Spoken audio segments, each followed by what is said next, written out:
J'ai toujours rêvé de produire un genre très spécial de super-héros entre les mangas et les super-héros américains.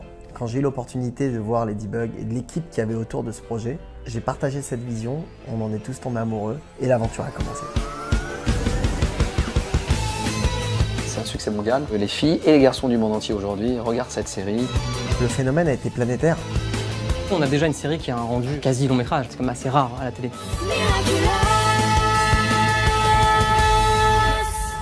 Une espèce de romance qui parle vraiment à la terre entière puisqu'on est quand même sur des codes universels. La love story, le magical girl, les secret power, le journal intime, dans un univers parisien, ça fait rêver tout simplement.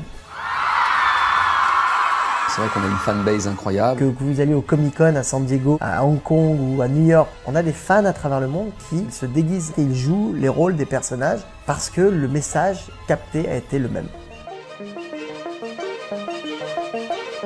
Ladybug, c'est avant tout un coup de foudre pour ce couple de super-héros iconiques à Paris.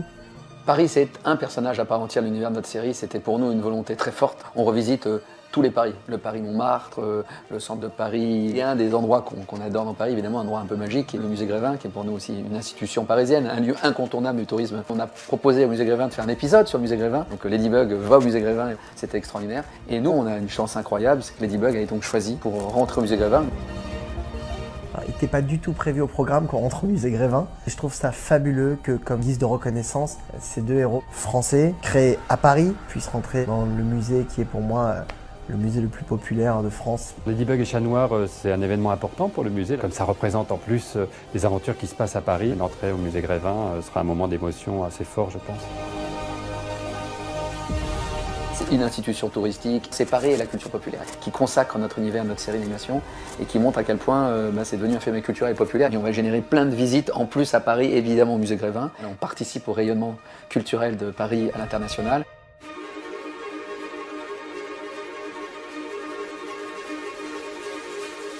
Pour créer tous ces personnages, ça a été une collaboration formidable avec les équipes de méthode animation et de Zachtoon et ont été en charge de la création du personnage Stéphane Barret, le sculpteur, qui a pu reproduire ces personnages à l'identique. Je suis parti des fichiers 3D des deux personnages Ladybug et Chat Noir. Ce qui est intéressant, c'est qu'on avait les postures, les dimensions, enfin un maximum de détails. Donc à partir de ces fichiers 3D, on a fait faire un usinage en résine polyuréthane. J'ai eu un vrai travail de découpage, découper les bras, les mains, ouvrir les mains pour Ladybug qui avait les poings fermés par exemple, pour pouvoir en finale enfiler les gants. Chat Noir, pouvoir enlever les semelles, les embouts de chaussures. Donc une grosse quantité de moules silicone. Chat Noir, 25 moules. Ladybug, 21 moules.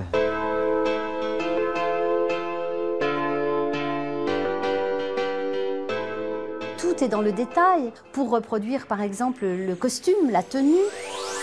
Le travail fait sur la sculpture a été juste extraordinaire. En fait, c'est ça que je pense qui est le plus impressionnant, c'est de voir la quantité de talent qui est déployée pour arriver à ce résultat. C'est vraiment très très impressionnant. Par rapport à un personnage traditionnel de Grévin, où on fait que le modelage par exemple de la tête et la finition du corps, là j'ai vraiment fait l'ensemble de la fabrication, donc beaucoup plus compliqué entre guillemets qu'un personnage traditionnel.